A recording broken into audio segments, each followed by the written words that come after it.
I was in supported accommodation. I was around 25 years old. Yeah. It was quite scary living there because it was a very busy house. There was an elder gentleman that was living there as well downstairs. He was lovely, but sometimes could be quite full on. So it wasn't exactly a safe environment for myself. I'd been living there for a couple of months now. Before then, I was still in a supported accommodation. It was just round the corner from the one that I was at. Yeah, living there was quite a bit hectic, but it was enjoyable because you just had to make the best of a bad situation, basically. I wasn't working at the time. I wasn't studying. I was trying to pick my life up, but you know when you're just feeling a bit in that black hole? That's where I was at that time. And so I was smoking cannabis as well. Doesn't help, I can tell you that much. Not long after me moving in there, I became really ill. I was being sick for 2 days straight. I genuinely thought I just had a bit of a cold, a bit of a flu. It was around the coronavirus time as well, so I didn't know if I had that.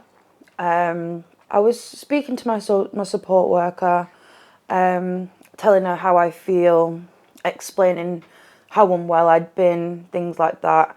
And she said, Emma, just take a test, just rule it out. Just rule it out, just so you know. Because then if you aren't pregnant, you know that you are genuinely ill and you need to go to the doctors. Just take it one step at a time. So that's what I did. I went and took a pregnancy test. This was around May. I was literally took the test. It was that frame of mind where I'm like, I can't be pregnant. I'm not pregnant. It can't be that. Because I've already done tests in the past and you think, oh, I'm pregnant, and you find out that you're not. So you're in that frame of mind where you're like, oh, it's going to be negative. It's fine. You're just unwell, Emma. It's fine. But yeah, I took this test.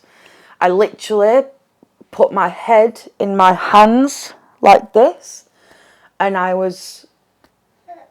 felt everything. I felt overwhelmed. I didn't know what to think. I did feel scared. I'm not going to lie. I did feel scared. You have so many emotions in that moment. You can't even actually think and remember how you're feeling because there's so much going on. But yeah, it takes a lot to think about what you want to do, but you have to get through past them emotions first and deal with the fact that you've even just found out that you're pregnant. I had a previous pregnancy where I was in a domestic abusive relationship. Drugs were involved. The environment wasn't very good for a child, so made that decision for adoption. It made me feel very low, very scared on how she was going to be as well. During the time of overcoming that, that's when I found out I was pregnant. Not long after that, I had a bit of a bleed, if you say. So obviously I was a bit worried. I was scared. I was scared in case anything bad had happened, in case I did lose the baby.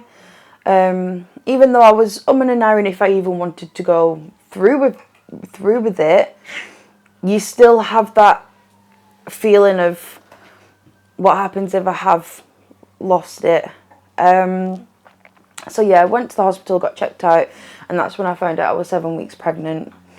I didn't tell anyone in my family because I wasn't close to anyone in my family at that time. I didn't have that family support.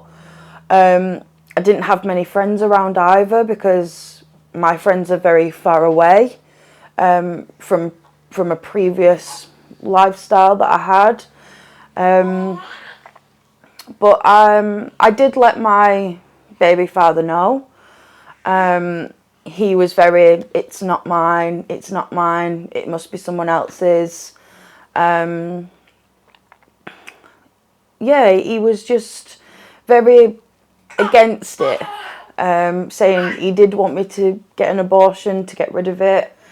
So obviously that didn't help my judgment and my thoughts on what I wanted to do.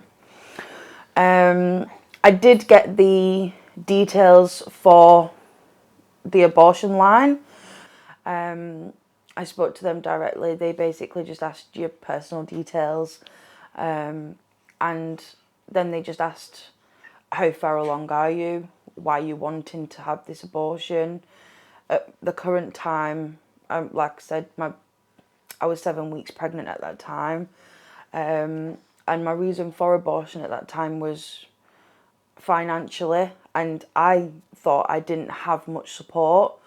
And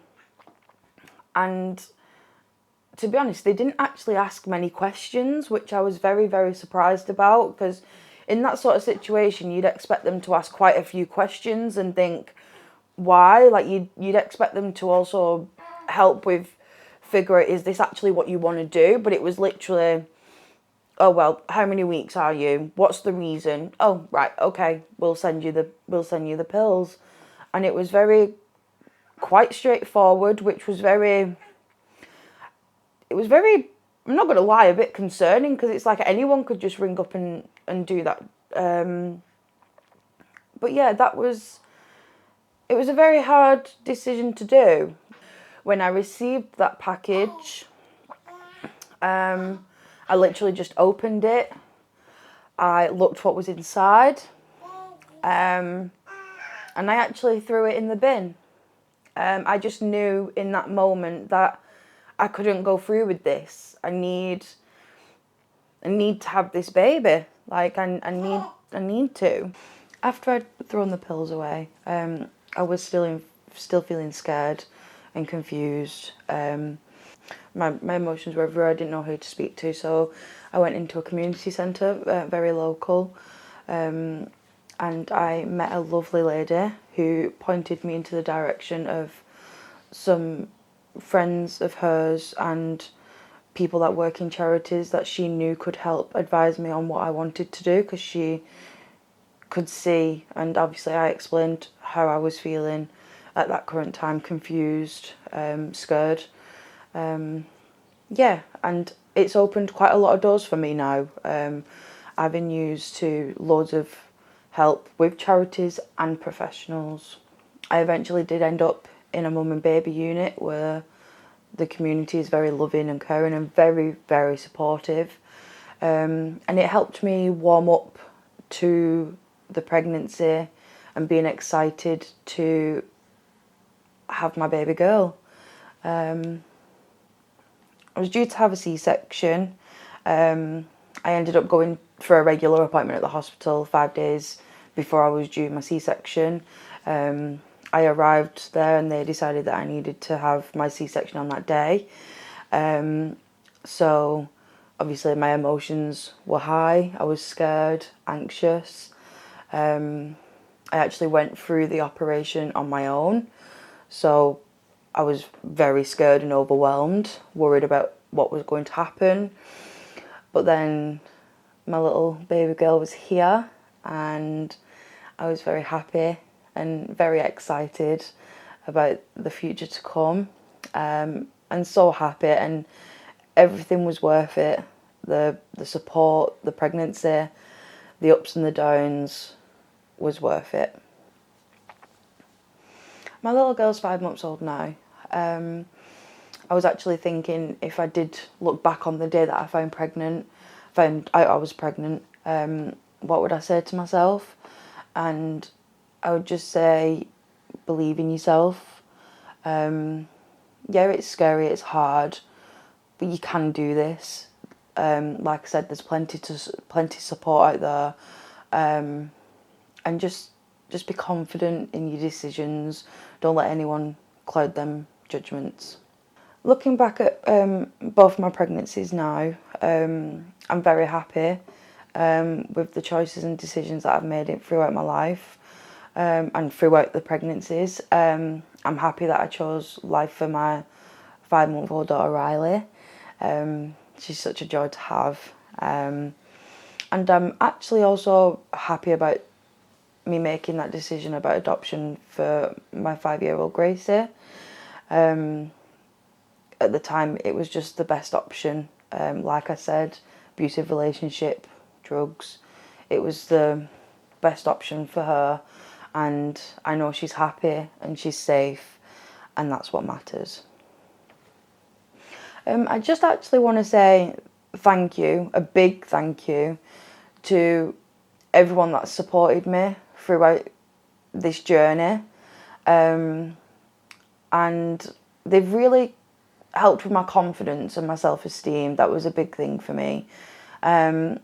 Just very been supportive. If I've ever needed anything, they've just said to me, ask, and never be scared to ask for help. And yeah, I can't say thank you enough for everything that they've done for me. Thank you.